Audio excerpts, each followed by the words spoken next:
What is going on, friends, lovers, neighbors out there in podcast land? I am the Maestro, Kevin Crane. It is Friday night, April the 12th, 2024, and you know what that means. It is time for another spectacular, awesome episode of The Fortress of Rock, episode 139, on a windy but overall decent spring evening. Getting better, getting better. Pretty soon it'll be summer nights, as the great Van Halen once sang about. Many, many fantastic classic rock and roll artists sang about the magic, the mystery, the potential of those great summer nights. And they are just around the corner. But for now, it is time for News of the World. We start each and every episode off with our tribute to Freddie Mercury and Queen, where we look at the current rock and roll news, the current rock and roll landscape, and let you know what is going on, for better, for worse, sad news, positive news, tour news. We have got it all for you. Let's start off, unfortunately, with legal news. We've had runs where we have had nothing but legal disputes for weeks and weeks and weeks, and then we get a break, and then they bubble back up to the surface like they have this past week. Now, we've talked about Daryl Hall and John Oates and the problems they have been having here recently. I'm not going to say this is a definitive no, never again statement from John Oates, but in a recent interview, he is quoted as saying, "I've moved on." But then later on in the same interview, kind of keeps the door a little bit, a crack open for maybe possibly some work with Daryl Hall later on. Has nothing but positive, good things to say, complimentary about his former partner, Daryl Hall. I've always been a big fan of Hall and Oates. Yes, they were a little poppy, a little too poppy, a little too saccharine, sugary sweet at times. But next to Simon and Garfunkel, it's very, very hard to find a better rock duo in the history of rock and roll. So it makes me a little sad if it's in fact over. But again, they haven't done anything. They really haven't put out anything of significance in decades and decades. So in that respect, I don't think we're really missing out on anything other than touring. Would be nice. I've never gotten to see Hall & Oates. Would be nice to see them together, maybe on one final tour. But with this legal maneuvering we had to talk about, and they've dealt with in late 2023, and now with John Oates saying he's moved on, I think we're done with Hall & Oates. Now, the other legal issue / story we've got to talk about is much more intense.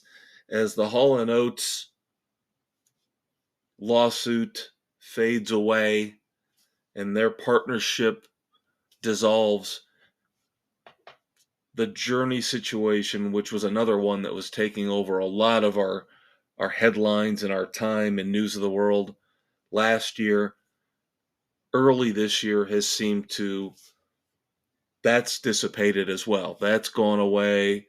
Jonathan Cain, Neil Schon have made peace.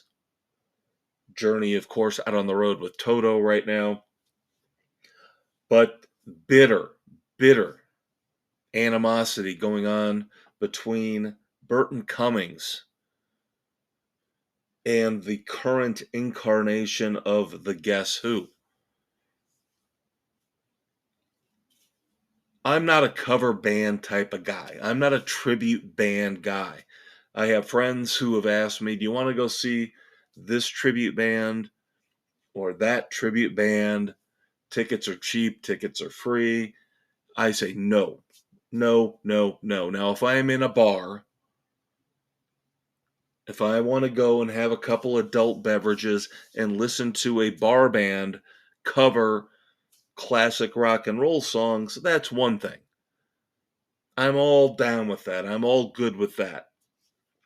But I'm not paying money, hard earned money, and we're not talking a $5 cover charge. We're talking 20, 30 bucks to go see a Pink Floyd tribute band. God help me, I wouldn't want to see Pink Floyd anyway.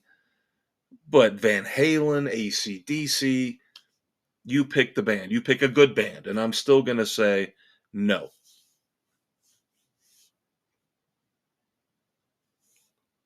I want new music. I want a band, their voice, their songwriting, their originality. I want those guys on stage, those women on stage, whoever it might be, to give me their creative soul, their creative voice. Write some new songs. We need new material. We need new voices. I don't need to hear a cover band doing Running with the Devil or Highway to Hell. I just don't. So I understand where Burton Cummings is coming from. And we have this problem throughout music. Whether it's old rock and roll bands, old R&B bands particularly have an issue with this as well, where rights pass throughout family members sign away the rights to other people. But Burton Cummings is done. He's over. He's sick of it. He says, I do not want this current group of quote unquote imposters going on stage and playing my songs. And of course, he is also speaking, I guess, for, was it Randy Bachman, who was also in the Guess Who with him? So Burton Cummings took an extreme, drastic measure. This will show you how much he cares about the fact that he does not want this current incarnation of the Guess Who playing all their classic songs.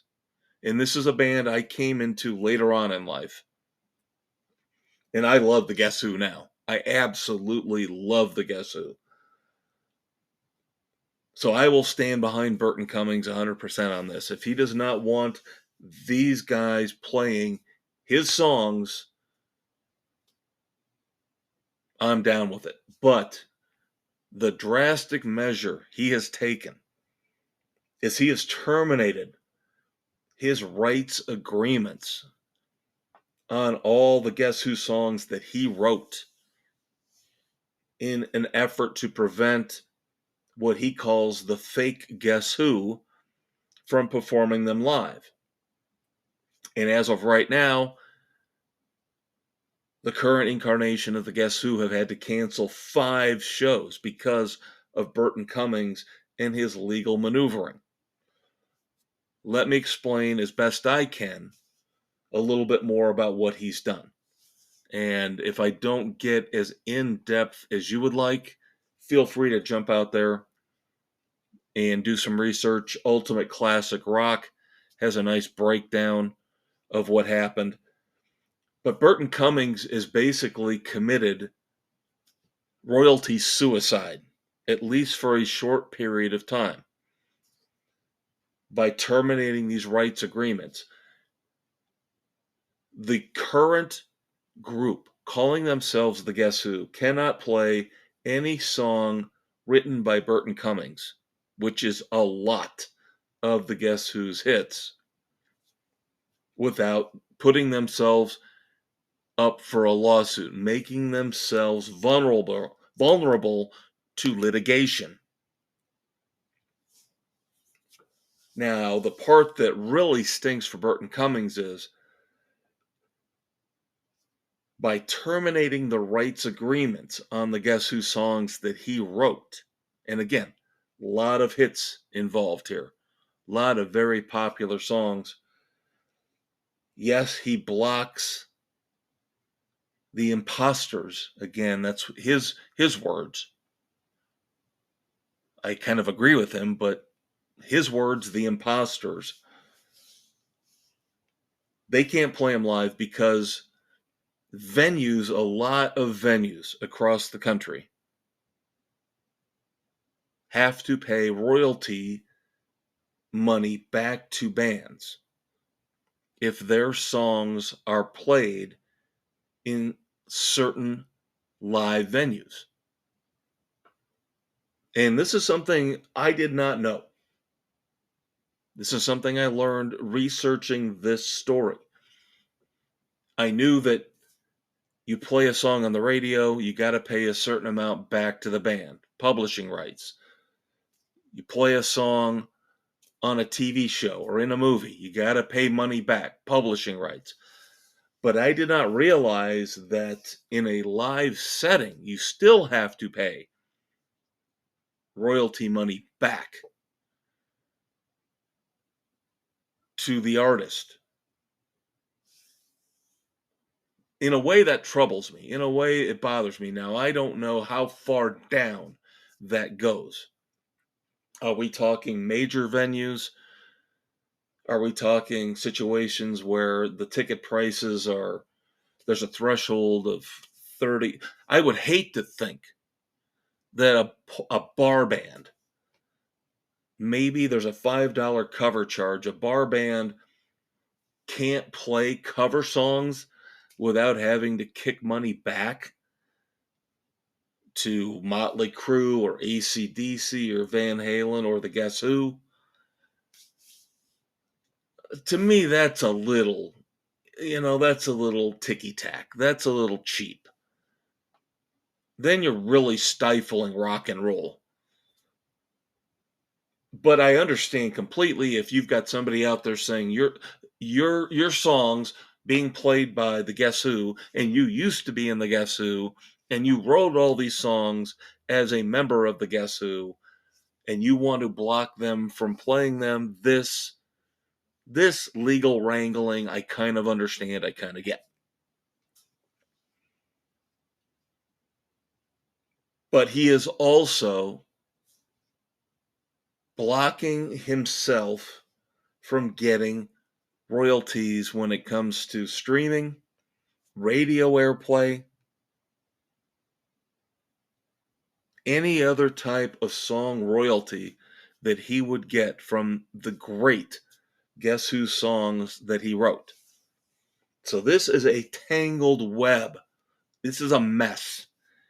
And Burton Cummings, I admire his dedication. I don't think he's being a bitter jerk. He just does not want the Guess Who out there without him, without Bachman. He does not want them playing these songs. And I believe he has every right to say, no, stop. And this is the drastic measure he has got to take to do it. And unfortunately, it's going to cost him money. But I think what he's trying to do is he's trying to damage the current Guess Who lineup so badly. And again, 5 shows are already canceled, that they have to basically call it quits, and then he can reinstate his rights and start making money again on these songs through all the other formats, the streaming, TV, commercials, movies. Who would have thought you would need a law degree to listen to The Fortress of Rock, kids? This is what it's come to. But I find this story fascinating, absolutely fascinating. That again, Burton Cummings would commit rock and roll royalty suicide because he is determined to end what he calls this fake version of the Guess Who. And like I said, you know it, I know it if you pay attention to bands that are touring out there, these older bands, a lot of them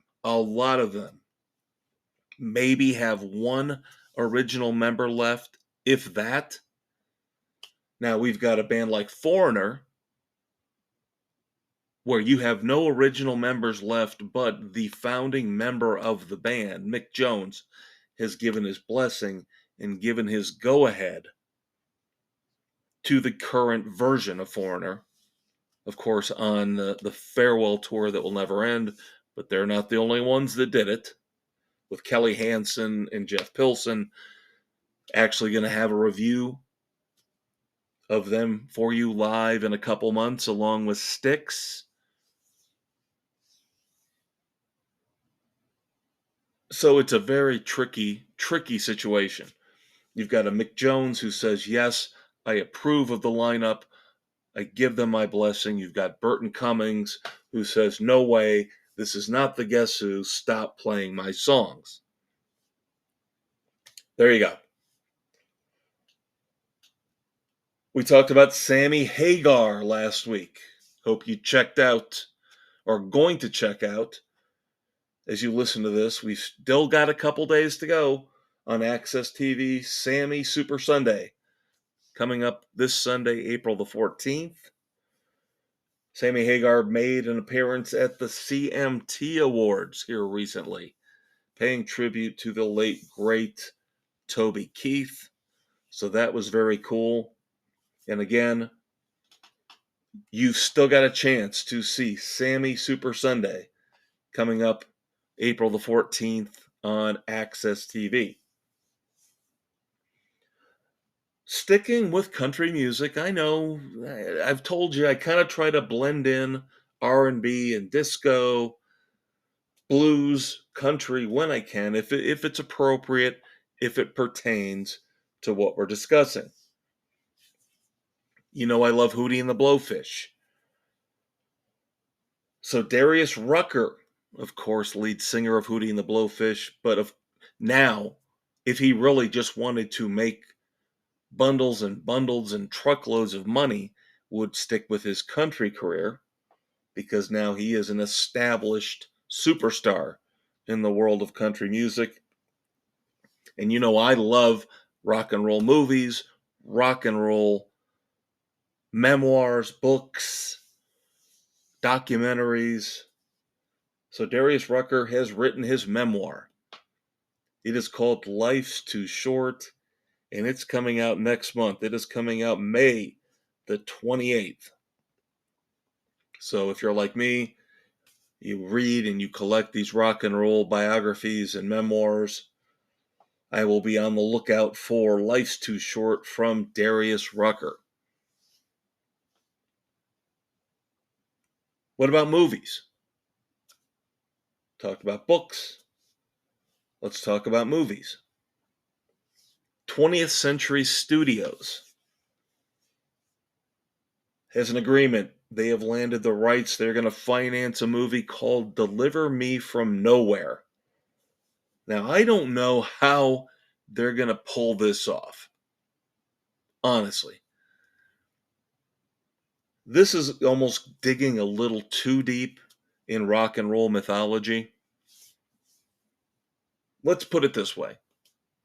Wouldn't it be cool as hell to have a movie about Bruce Springsteen coming up through the 70s, New Jersey, and how the Boss became the iconic rock and roll legend? That would be awesome. That would be a movie I think we would all be into. But now we're doing this deep dive into certain little tiny fragments and aspects of Bruce Springsteen's life. This could be too much. This could really keep a lot of people away from this particular movie. Deliver Me From Nowhere will star Jeremy Allen White as Bruce Springsteen. Good casting, very good casting. Jeremy Allen White, you might know from The Bear,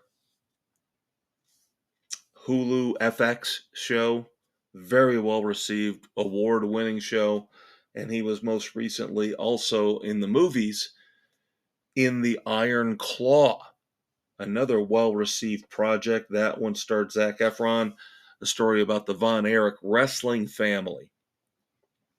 So I have no problem at all with the casting, but here's the thing.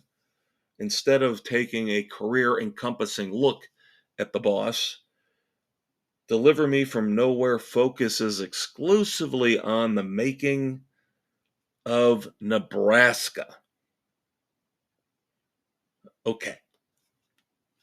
I know there's some people out there who adore that album, that love that album. Probably most of them work for Rolling Stone, but not my go-to. I think there's about 10 other Bruce Springsteen albums that I would go with before Nebraska. But we all know it's a well-respected project. I'll be interested to see what they do with this and how they make a full-length feature movie out of the making of Bruce Springsteen's Nebraska. Yes, we have tour news. Not a lot, but some interesting notes. John Fogerty, the second leg of his Celebration tour, has been announced. This is an interesting juxtaposition to what we just talked about a few minutes ago with Burton Cummings, where John Fogerty had to fight for years and years and years and decades to get the rights back for the songs he wrote with Creedence Clearwater Revival. That's why this tour is called Celebration, is because now he can play all these songs live. So the second leg of this tour has been announced. Most of the shows, again, will feature George Thorogood as the opening act. The second leg runs through August and September, 18 additional dates in the United States. Aerosmith has finally rescheduled their farewell tour, the Peace Out tour, after the issues with Steven Tyler and his vocal cords.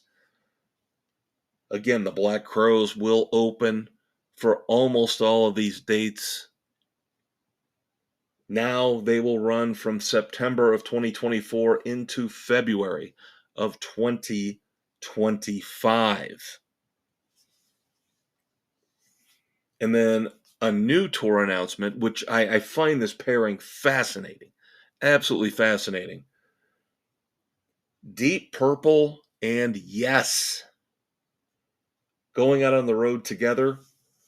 18 shows right now in North America in August and September of 2024. Again, very intriguing matchup here. Deep Purple and Yes. Now, we always, it seems like each and every week, have to deal with death, whether it's looking back at the deaths of rock icons when we get to segment 3, and I want to go back. But here in segment 1, it means somebody just passed away within the last week. First, Clarence Frogman Henry. The iconic song. Once you hear it, it gets embedded in your brain and it will not go away. And I'm not going to try to sing it for you. I know on occasion I will delve into trying to do vocals. Not going to do it on this one. But it's the song Ain't Got No Home. You just got to remember the high-pitched voice. When you think of Ain't Got No Home, I'm not, again, that's it. I'm not singing it. I can't sing it. But check it out. Google it. Clarence Frogman Henry left us this past week. So thoughts and prayers to his family and friends. And on a very personal note, just because this was a band I was scheduled to see here at the end of the summer. I've seen them before. And somebody who left us much too young. Problems with cancer, complications from cancer, handful of hits throughout the 80s, even I believe into the early 90s. Could be wrong there, but I think their relevant career, the part of their career where they sold records, took them into the early 90s. That would be Firehouse. CJ Snare, lead singer of Firehouse, passed away at the age of 64 this past week, again, due to complications from cancer. I'll repeat, I've seen him before, opened for Winger. Great show, had a great time, very small venue, actually at a fair here locally. It was in a barn, basically. It was in a big, huge barn. Maybe, God, if I had to estimate how many people were there, maybe 400 people. But it was one of those family time memories where I got to take my daughter when she was young, and my nephews were there with my daughter's aunt and uncle, and we were all together as a family and got to watch Firehouse and Winger together. And then now we just bought tickets a few weeks ago to see Night Ranger and Jackal and Firehouse and Enough's Enough at the Plymouth Speedway in Indiana. And then the news comes down that CJ Snare has left us. And again, dealing with cancer, you can find the statement, I'm sure, on social media. Find a story. I know Ultimate Classic Rock, again, covered it very well. Jack Blades from Night Ranger posting his condolences as well as pictures of him with CJ. Just remember this, take this as a lesson. And I try to always say this each and every week on the Fortress of Rock. And maybe the best way I can say it is rock and roll is forever, but we're not. The music will live on forever, but we won't. So we've got to live every moment and do the best we can. And when you hear about somebody like CJ Snare passing away at the age of 64, it's scary and it makes you think. And I don't, in the end, I don't care one whit about the fact that I won't get to see him again. That would be selfish and wrong. Again, the thoughts and prayers should be with his family, his friends. The music will live on. All She Wrote, Love of a Lifetime, I know. Not necessarily my favorite, but I love All She Wrote, among others.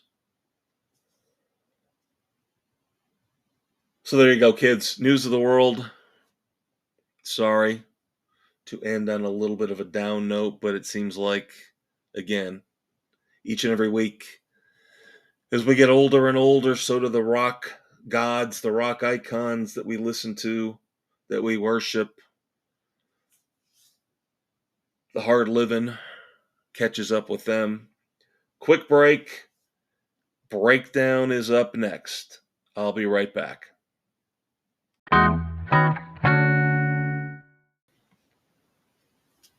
Hey everybody, welcome back to the Fortress of Rock here on Friday night, April the 12th, 2024, episode 139. I am your host, the Maestro, Kevin Crane.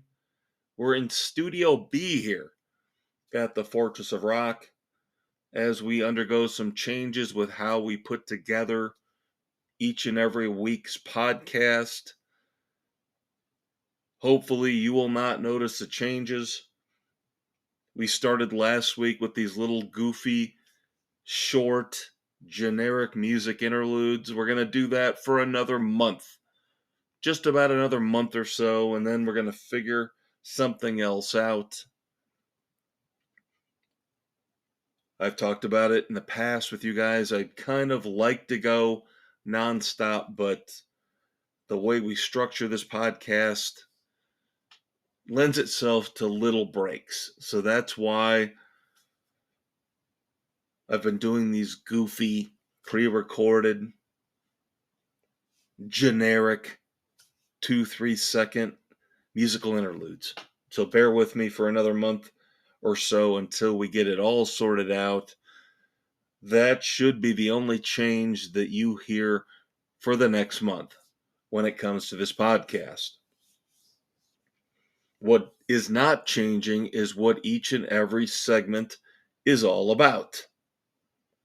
We've been doing it for 2 years plus. We're going to keep doing it like this because it works, and it works damn well. So segment 2, of course, is Breakdown, where we look at new music, new albums, new songs, concert reviews, our tribute to Tom Petty and the Heartbreakers. Our album review for this week is Bruce Dickinson of Iron Maiden, his solo album, The Mandrake Project. Now, I will be the first to admit that I do like Iron Maiden, but I am not a die-hard fan. So I will qualify my review by saying if I upset any of the die-hard Iron Maiden fans out there and I come off as a tad ignorant, if I say something that steps on the toes of Bruce Dickinson or the Iron Maiden faithful, I apologize up front. Just like somebody should apologize to me when it comes to Van Halen. So I go both ways with it. But the Mandrake Project has 10 songs, and of course, we will go through each and every one. We will go through the album, the Mandrake Project, track by track. And first up, Afterglow of Ragnarok, which we have discussed here previously on the Fortress of Rock. Let me start off by saying this, a little foreshadowing. I'm not into the whole Dungeons and Dragons, evil spirits, damsels in distress, demonic emperors risen from the grave type of stuff. Judas Priest can get into that at times. And of course, so does Iron Maiden. Mythology. I tend to like things a little bit more distilled, dialed down. My music, I like it a little bit more when it's grounded in reality and emotion and partying, sex, drugs, rock and roll. Sorry if you think that makes me a simpleton, but I think the best rock and roll songs are about that, along with Rebellion. I do love great lyrics, songs that address social issues, politics when they are done well. But again, the whole D&D, demons, serpents, all that stuff, the songs better be damn good to pull me in. So that's where we start off with the Mandrake Project and the afterglow of Ragnarok. If you know anything about Ragnarok, and I'm not pretending again to be an expert on Norse mythology, but Ragnarok involves Thor, and if you've seen the Marvel movies, maybe you've heard the word before. And again, I am not pretending to be an expert on this stuff. I just don't want it in my rock and roll. It doesn't do anything for me when it comes to my rock and roll. So the song, to reiterate a previous review, as we spoke about it earlier, I just mentioned that. Afterglow of Ragnarok is okay. It's a decent song. I've heard better, I've heard worse. With the foreshadowing I was talking about,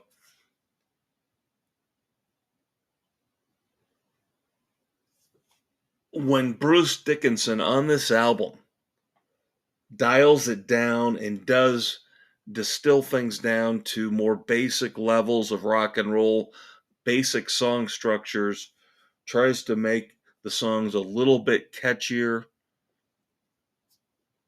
Yes, God help me, heavy metal fans. Nothing wrong with a song that's catchy. Doesn't matter if you're Metallica, Megadeth, Iron Maiden, their best songs are catchy. And as we shall see here going forward, the best moments on the Mandrake Project are when Bruce Dickinson gets into that more base level songwriting where we're trying to make things more listenable and not trying to put together 7, 8, 10-minute epic songs that meander and really don't have a lot of focus.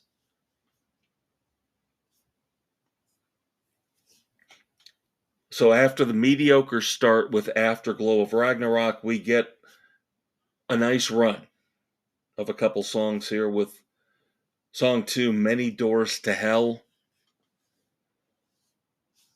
This was the first song on the album where, yes, Bruce Dickinson writes a catchy chorus. The rest of the song is okay, mediocre. Overall, slightly better than Afterglow of Ragnarok. But then we get to track 3, which is another one, the other song that we have reviewed previously here on the Fortress of Rock. That would be Rain on the Graves, the highlight of the album, which does a wonderful balancing act between being listenable, being accessible, yet still keeping that Iron Maiden type spirit alive. And I believe in my previous review I mentioned this, so if I'm repeating myself, I apologize, but there are a couple moments in Rain on the Graves where you almost feel like you're listening to a heavy metal version of The Devil Went Down to Georgia. I know you're sitting there going, "What? Maestro, what are you talking about? What? Did you take your pills today? What?" Listen to the song and you will understand where I'm going with this. The little sing-song rants, you will understand where I'm going when I say there is Charlie Daniels throughout the great Rain on the Graves. Again, the highlight of the Mandrake Project. Coming in a close second, along with one other song we will get to later, is Resurrection Men. Just for pure creativity, Resurrection Men is fantastic. for what it tries to do. It is not the greatest song in the world. It is not going to be in contention for the Fortress of Rock Song of the Year for 2024. But it has a spaghetti western feel to it. I know you're going to. Last song was Charlie Daniels, and now you're saying this is a spaghetti western song, and we're talking about the lead singer of Iron Maiden. What are you talking about? You're off your meds. No, you gotta listen to the song. That's the whole point of the Fortress of Rock, is to get you to listen to new music. It has a very Western feel to it. And then there is an interlude. And I am telling you, this interlude sounds like it is cribbed from old school 1970s Black Sabbath. Now, do all the pieces fit perfectly? No, they do not. But I still have to admire and respect and like the song for what it tries to do. It is very creative. Resurrection Men is very cool. Then the album starts to fall apart. Track 5 is Fingers in the Wounds. Awesome song title, by the way. Absolutely fantastic song title. But beyond the song title, there's not much there. We've got, I think it's strings, but it could be keyboards feeding into a melodramatic tune that just didn't do much for me at all. And we almost get the same thing with track 6, Eternity Has Failed. We actually have flute. Yes, it's not Jethro Tull, but there is flute in both the intro and the out on Eternity Has Failed. Now, I will give it this song will get one boost, one credit from me, in that the guitar work on Eternity Has Failed is probably the best and the most intense on the album. So that keeps it above water. Keeps it from failing completely, makes it a decent, mediocre song. And then we get to track 7, the final highlight of the Mandrake Project, which is Mistress of Mercy. And for you Iron Maiden fans out there, to me, this is the song that sounds most like Iron Maiden. I qualified this at the beginning, though. Do not rip me apart if you find something in another song on the Mandrake Project and go, Maestro, see, you don't know what you're talking about. I will not claim to ever be an Iron Maiden aficionado or a diehard fan. So,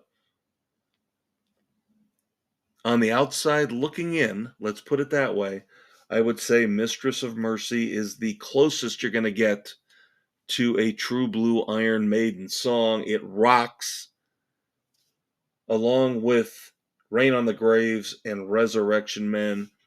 These 3 songs, definite, far and above highlights of the Mandrake Project, because after Mistress of Mercy, oh boy,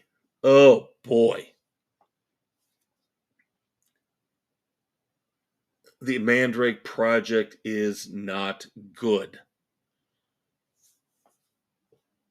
Song 8 is Face in the Mirror with piano. It's a mid-tempo song. It's trying to be introspective. And do we really want this from Bruce Dickinson? I will tell you right now, tracks 8, 9, and 10 go on, just 3 songs go on for well over 20 minutes, and it is a slog, to say the least. Track 9 is Shadow of the Gods, which goes on for 7 minutes. More piano. The song is kind of schizophrenic. It's a mess. It doesn't know what it wants to be. The first half mirrors, no pun intended, mirrors the previous song, Face in the Mirror, with the introspection and the mid-tempo, and then it tries to rock out on the second half, but it goes too far to the point where Bruce Dickinson is almost doing the new metal. Give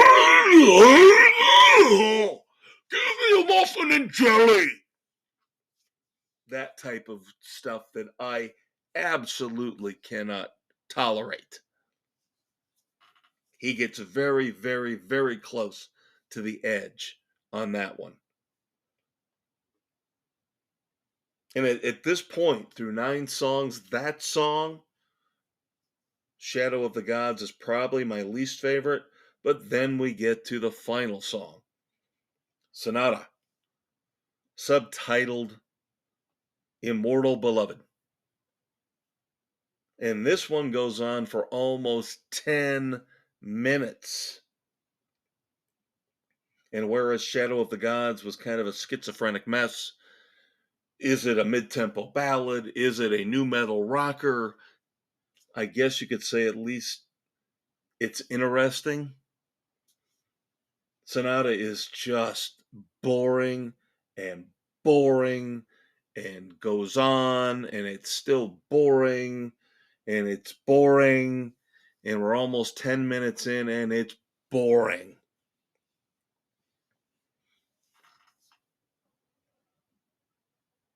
So, the Mandrake Project from Bruce Dickinson. If it wasn't for the awful, miserable failure of the last 3 songs, I was really heading towards recommending this album to everybody out there. But the last 3 songs are just so dull. They do not draw you in. They don't try to draw you in.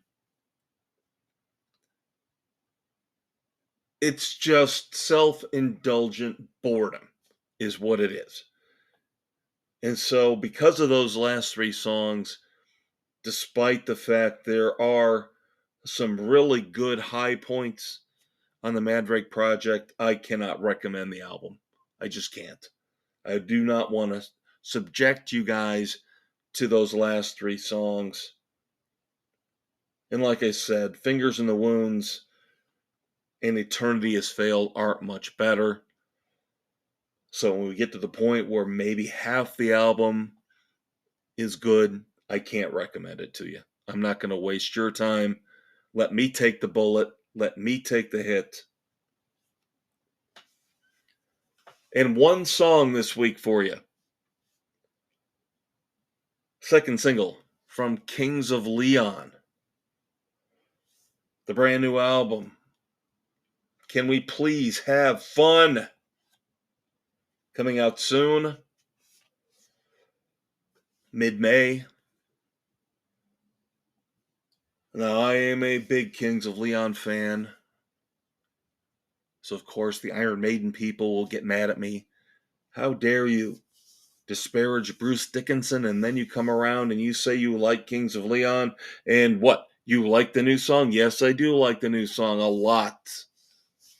Split Screen reminds me of a mid-tempo, early 80s song from maybe the Cars or the Police. Very well done. Very, very well done. Now, I tend to gravitate more towards the first single, Mustang, just because that is so quirky and weird. But I am telling you, 2 songs in, I am hearing a lot of the Cars. And maybe it's just me, Maybe I'm superimposing my likes onto the Kings of Leon, but I have got all their albums. I've listened to them from the beginning. I've listened to them evolve to what they are now. And I'm trying to give them credit for changing their sound, always changing their style, not drastically like we've seen in the past with U2 and some of these other bands. But Kings of Leon are smarter than they get credit for. And the rock and roll community as a whole has not accepted that. Kind of like they haven't accepted the Dave Matthews Band. I know friends of mine who are diehard rock and rollers who will not listen to DMB, will not listen to Kings of Leon, whereas I will. And I will, despite the fact that my daughter calls me a music snob, I will accept them into my collection, into my musical realm, and enjoy what they do. So with Mustang and now Split Screen, looking forward very, very much to the new Kings of Leon album. And I will just say this one more time. Both songs have that quirky vibe, obviously not heavy on keyboards like the Cars were back in the late 70s and the early 80s, but just listen to both songs with an open mind. I can hear Rick Ocasek, Benjamin Orr doing these songs. I really can. But I give Split Screen a big recommendation. Along with Mustang, you've got to start getting into Kings of Leon. And the new album will be out, as I mentioned, next month in May. So Breakdown is over. Halfway home here on the Fortress of Rock on April the 12th, 2024. We've got another cheesy, quick, manufactured musical break for you. And then Doc Brown and I get into the rock and roll DeLorean. We have got a ton to discuss when it comes to birthdays and anniversaries of classic album releases and moments in rock history. We're going to be out in the rock and roll time stream for quite a while. I want to go back coming up in just about 10 seconds. All right, everybody, welcome back to the Fortress of Rock. Doc Brown sitting to my left in the driver's seat of the rock and roll DeLorean, getting us into the rock and roll time stream, getting everything fired up. The RPMs, the tachometer, the gigawatts, the 1.21 gigawatts, the magic number we've got to get up to in order to tell you about the birthdays, the anniversaries, classic album releases, moments in rock history. It is I Want to Go Back, our tribute to the late, great Eddie Money. But as he is doing all of that, and he does it so well, golf clap for Doc Brown. We'll take care of some business while he is finishing up. We'll let you know that you can find the Fortress of Rock on all your favorite podcast platforms. You found us somewhere, but we are also available on Spotify, hopefully Google. I'm still looking for verification whether or not Google Podcasts is still around. Pocket Cast, Apple, iHeartRadio, Overcast, Amazon Music, Castbox, and Audible. Of course, we're on Facebook. Facebook presence has been there for years. And we have some fun stuff that we do exclusively on the Facebook page. While the new episode of The Fortress of Rock drops every Friday night, so does the Weekend Rock Project on our Facebook page. I think I made this too easy. Now, I know next week it's going to be really easy, but this week's I thought would be a little bit harder. Yet everybody seemed to pounce on this when I posted it earlier this evening. We're looking for your favorite rock songs that have titles with at least 7 words in the title. 7 words or more. I thought that'd be a little more difficult, but it seems like everybody started to throw stuff out there. Subtitles are allowed, included. So by the end of this weekend, we could have hundreds upon hundreds of great classic rock songs that fit the bill. They just have to have 7 words or more in their title. And then, of course, Sunday is New Music Sunday. Don't know for sure yet what I'm going to put out there. Got an idea, but I'm not committed to it yet. But every Sunday, late morning, early afternoon, we put a brand new video out there from YouTube of a brand new song. Because again, this is what we're all about. On top of looking back at the history of rock and roll, looking at the present state of rock and roll, we want to look to the future. We want you to listen to new music to keep rock and roll alive. Now, the stories I get for segment 1, News of the World, as well as here in segment 3, I want to go back. I know some of it, but not all of it. I might seem like a little bit of an egomaniac when it comes to my knowledge of rock and roll, but I'm far more humble than I portray. I need a lot of help, friends, family, and internet sources. 3 main sources for a lot of the ideas for segment 1 and segment 3 come from ultimateclassicrock.com, thisdayinmusic.com, and the Van Halen News Desk. Let's start off with birthdays here, and I want to go back on April the 12th, 2024. I put this one in there. It's not really something I would normally acknowledge, a birthday. I would not acknowledge, but because this band played a big part in my daughter's growing up, in her coming to grips and coming to love music, I really have to put them in here and put the main and only member of this band in here. Born on April the 12th, 1987, Brendan Urie from Panic at the Disco. And he is really the only core member left of Panic at the Disco.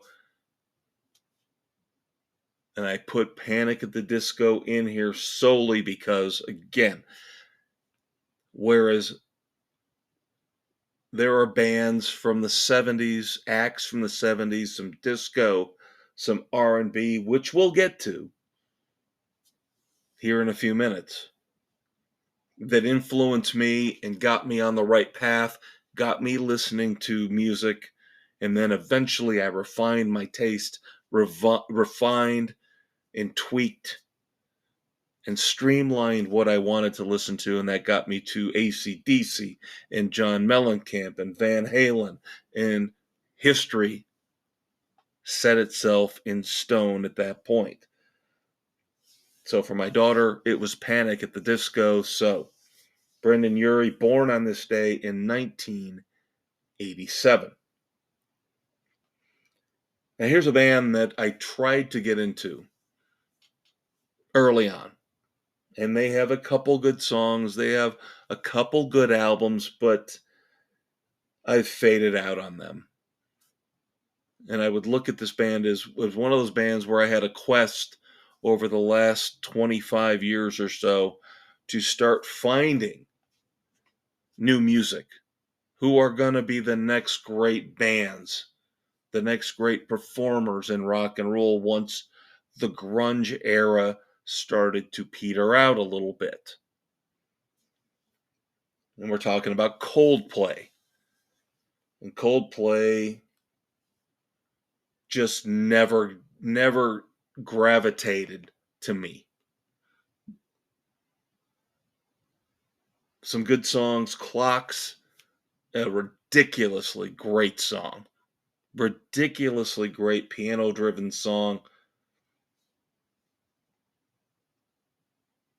A couple of their albums are really good.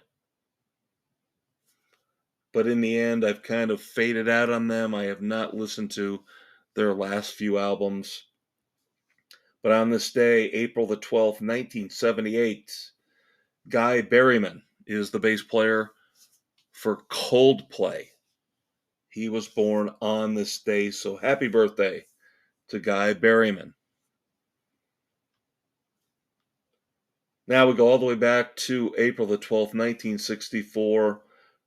Similar feel in terms of performers that I tried to get into that just never connected with me. Some of you people out there will go, oh, well, it's obvious. We know why. Stop it. Stop it. Don't try to read anything into it. It's all about the music. April the 12th, 1964. Amy Ray of the Indigo Girls was born. Of course, a duo that is still around, still touring today. Looking at their sales, doing some research, I was very surprised. They've sold a lot more than I thought they did. And again, for a brief time, I listened to their music. I was okay with it for a while. Just like Coldplay, though, did not resonate with me. So I kind of drifted off into other areas. April the 12th, 1962. The leader of Everclear, Art Alexakis, born on this day. Now he has got health issues. Last year we saw them in concert with Stone Temple Pilots, did a review of that, and comparing that to when I saw them the first time, way back, right around the turn of the century, opening for Matchbox 20. And they killed it. And Art Alexakis was bouncing out into the crowd all over the arena. And then again, health issues set in. He is just not the same. I admire the fact he's fighting through it and trying to keep Everclear alive and kicking. But again, it's just not the same. It's just not the same. April the 12th, 1957. Who would have thought Vince Gill, country music superstar, would end up on our list of rock and roll birthdays because he is now a full-fledged and official member of the Eagles. Good for Vince Gill. Talked about Panic at the Disco. This is where I bring that whole topic back in. Whereas Panic at the Disco helped to form my daughter's musical tastes. Now she's in her early 20s. She's faded out on Panic at the Disco, but this is what happens. So we go to April the 12th, 1956. Alex Briley was born, one of the members of the Village People. And that it harkens back to my disco upbringing. And you guys can laugh all you want. You know what I listen to now. You know my rock and roll credibility, integrity. My papers are signed, sealed, notarized. My rock and roll credibility cannot be impugned. But this is what it takes to find your way. And I have no regrets for the fact that I loved YMCA, Macho Man, in the Navy. That helped to form my musical taste, just like Panic at the Disco did for my daughter. And another one that you might laugh at, you might scoff. And again, I have no shame. April the 12th, 1950, David Cassidy was born. Yes, David Cassidy of the Partridge Family. I think I love you. Great song. Great song. Just like the Monkees. TV band that was able to progress beyond the soundstage, become a legitimate, viable, credible music act.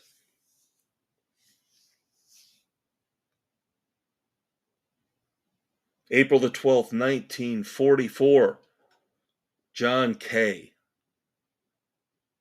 Of course, leader vocals for Steppenwolf.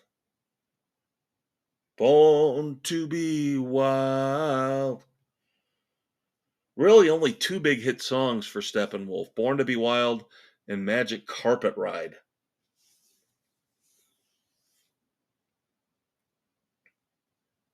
Now we go to April the 12th of 1940. Really only had one big hit song, but we're talking about the 80s. We're talking about a time when we listened to different types of music and everybody was welcome. Everybody was allowed. It didn't matter what race, creed, color, sexual orientation you were. If you could put together a good tune, you were the flavor of the month. And he had a reputation as a great keyboardist, a great instrumentalist, and finally broke through with the song Rocket. No, not Def Leppard. Herbie Hancock, born on this day in 1940. Then finally, when it comes to birthdays, April the 12th, 1933. Don't know how to feel about this one. I would say more of a pop culture icon than an actual legitimate, respectable musician. Tiny Tim, born on this day in 1933. Of course, the one big iconic song he had, Tiptoe Through the Tulips. Anniversaries for April the 12th.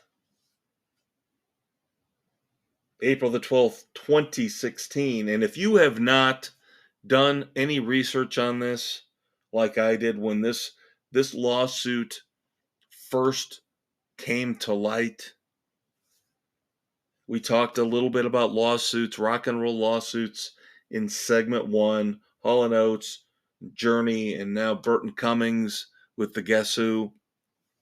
But we go back to 2016. This was a day where the Stairway to Heaven copyright infringement lawsuit was allowed to move forward. And I remember with my daughter sitting in this studio, the Fortress of Rock studio, before it was, of course, officially christened the Rock and Roll Studio for the Fortress of Rock. But I played Stairway to Heaven for her, and I played a song by the band Spirit, who opened for Led Zeppelin. And then, amazingly, miraculously, Led Zeppelin puts out a song called Stairway to Heaven that sounds a heck of a lot like what Spirit played a few years earlier when they were on the same bill in concert.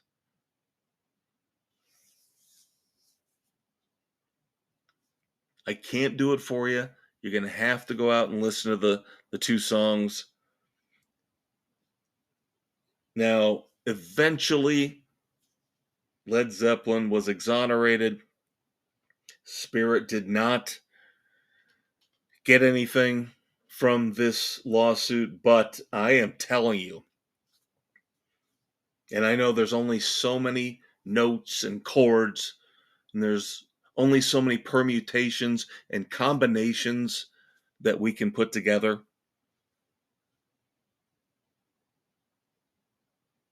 I still think Spirit got ripped off. I think Led Zeppelin did, in fact, steal parts of Stairway to Heaven from Spirit. You be the judge. You make your own decision about it. You go out and listen to Stairway to Heaven and listen to Spirit. You be the judge. On this day, April the 12th, 2011, the Foo Fighters release their 7th studio album, Wasting Light. More lawsuits. April the 12th, 2000. And this was a big one, because this one did, in fact, change music.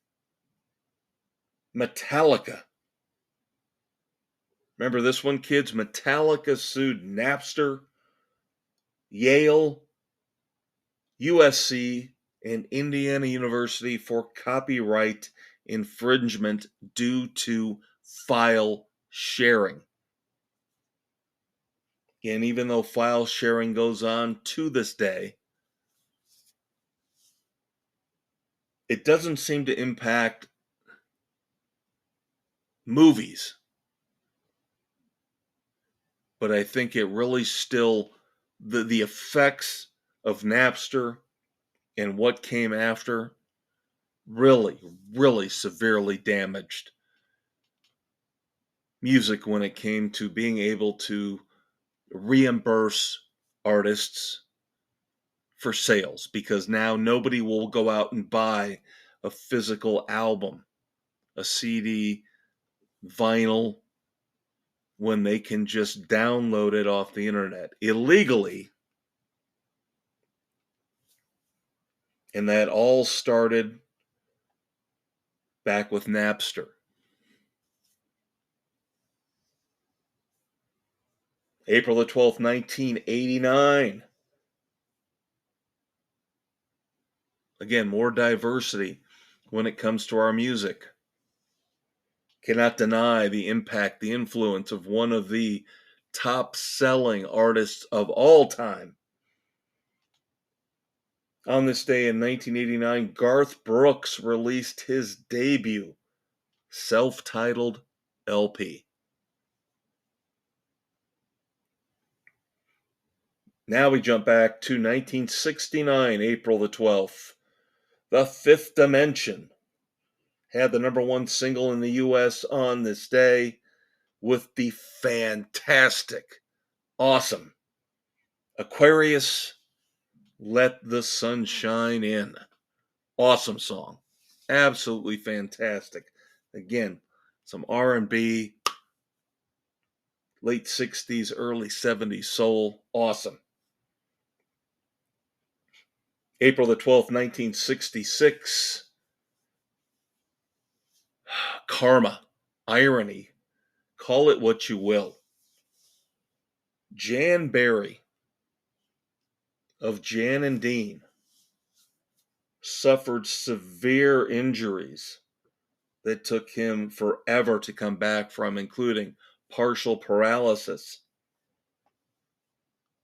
in a car accident near Dead Man's Curve, which, of course, just a few years earlier was a hit song for Jan and Dean.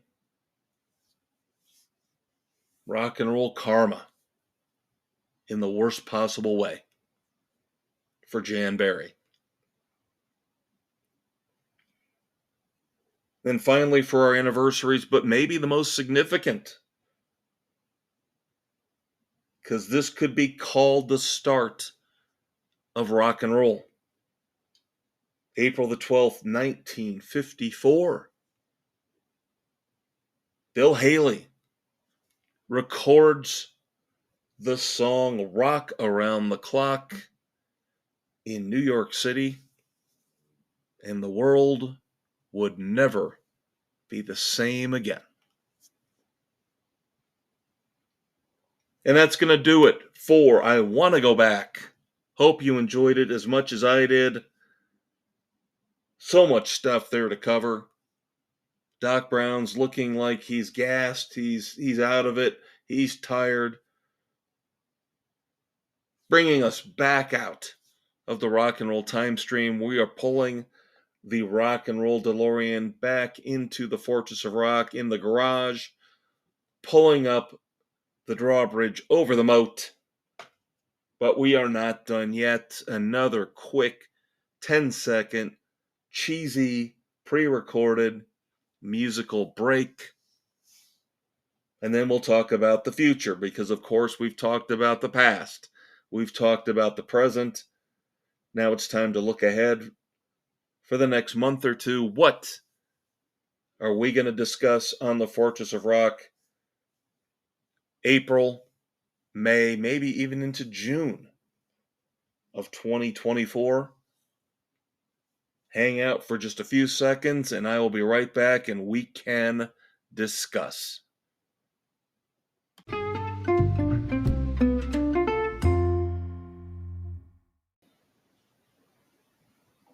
All right, time to wrap it up here on the Fortress of Rock. Of course, wrap it up our tribute to the fabulous Thunderbirds. Here, episode 139, April the 12th, 2024. What are we going to be talking about the rest of April, into May, possibly into June, here on the Fortress of Rock? Next week, featured album review will, of course, be Mark Knopfler. Brand new solo album. Loving everything I've heard from it so far. The first 3 songs out. One Deep River will be our featured album review. Episode 140 on April the 19th. In 2 weeks, another huge, massive album review. The return of Pearl Jam. Dark Matter. Supposedly a return to the harder rocking, the more raw rock from the early grunge era in the 90s from Pearl Jam. Dark Matter, episode 141, April the 26th. Then things get fuzzy, but they don't. Life intrudes. 3 weeks from now. I'm going to have to put together episode 142 on the fly. May the 3rd. I've got jury duty on the 2nd and I have got a concert on the 3rd and a concert on the 4th.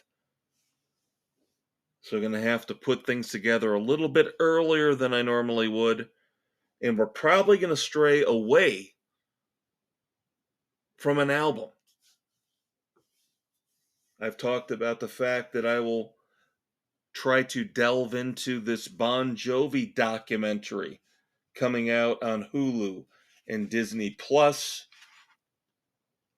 Thank You, Good Night debuts. And I will also maybe not, I am not swearing to it, might have a review of Bob Marley, One Love. Recently in theaters, now on Paramount Plus. I was never a big Bob Marley fan, but for you, as my duty to you, the loyal Fortress of Rock listener, I will maybe partake of Bob Marley, One Love. So we could have some movie reviews, some TV reviews, some streaming stuff in 3 weeks for episode 142 on May the 3rd. Mostly because I can set those up ahead of time while I'm trying to figure out how to get out of jury duty. But then the concerts that I just talked about will come back around in 4 weeks. Episode 143 on May the 10th. Not one, but 2 concert reviews. Locally here, we call it the Big Growl. This year, it will feature Seether, Saliva, and Fuel. And I will give you my review of that hard rock extravaganza, as well as the following night, the mighty Judas Priest with Sabaton. So 2 concert reviews for you. Episode 143 on May the 10th. Then beyond that, we know in May we've got Kings of Leon coming out, Sebastian Bach, and the double album Here to Eternity from Collective Soul. So don't worry, plenty of concerts and albums, streaming shows, and movies to review for you here on the Fortress of Rock. Now, a new feature we started at the beginning of the year. I guess I should stop calling it a new feature now since we're 3.5 months in. My tribute to the Billboard charts, my tribute to Casey Kasem and America's Top 40. Our number 1 album of the week here on the Fortress of Rock, and our top songs. Our little mini charts. Probably more accurate and better than what Billboard's putting out there right now.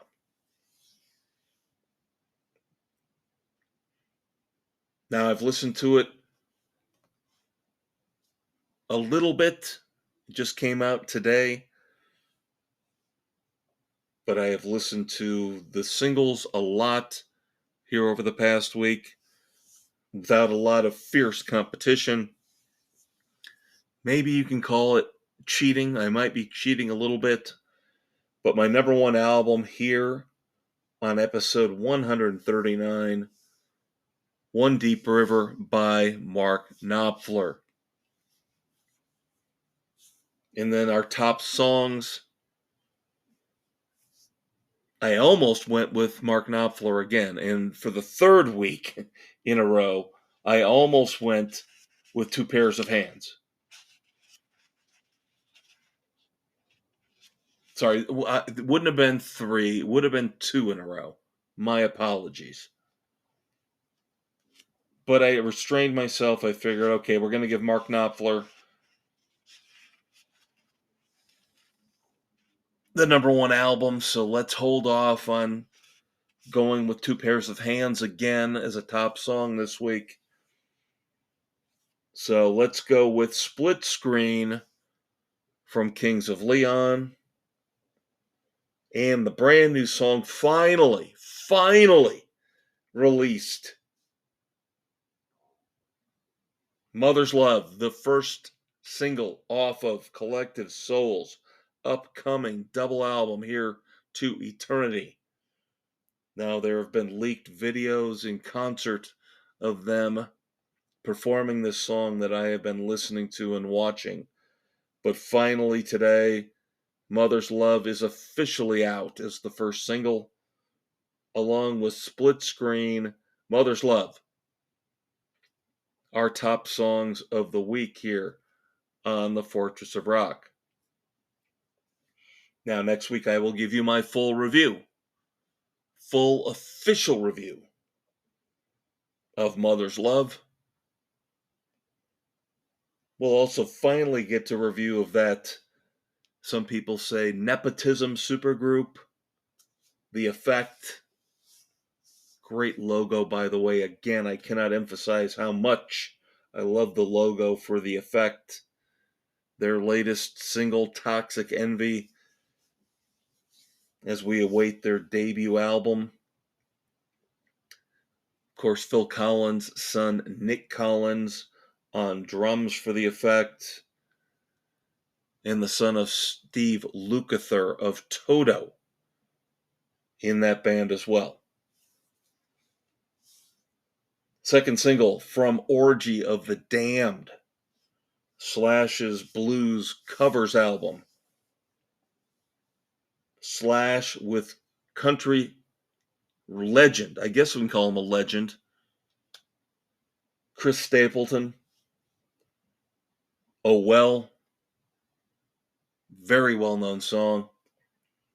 So Slash and Chris Stapleton, Oh Well, will be coming up in the next few weeks here on the Fortress of Rock. And we have a new song from the Hold Steady, one of those bands that I like, a very small clique across the country seems to like as well. Have never really achieved massive success or popularity, but they are an acquired taste. I don't know if this is a one-off. I don't know if this is the first single off an upcoming album. But the Hold Steady new song, The Death of the Punchline, just released today, April the 12th. So we will have that for you here in the next few weeks on the Fortress of Rock as well. Now, I'm sure we're going to get a new song or two from Sebastian Bach before his new album comes out. Might get another song from Kings of Leon and Collective Soul as well. We will have them for you. We will review them. You know we're on top of the game. New music usually comes out every Friday, and then we turn right around and report it, talk about it, review it for you here on the Fortress of Rock. So episode 139 is done. It is over. Parting is such sweet sorrow. Love doing this every week. Hopefully you love it as well. Thank you as always for listening. I am the Maestro, Kevin Crane. Remember to love the one you're with. I will talk to you in 7 days, kids. Peace out.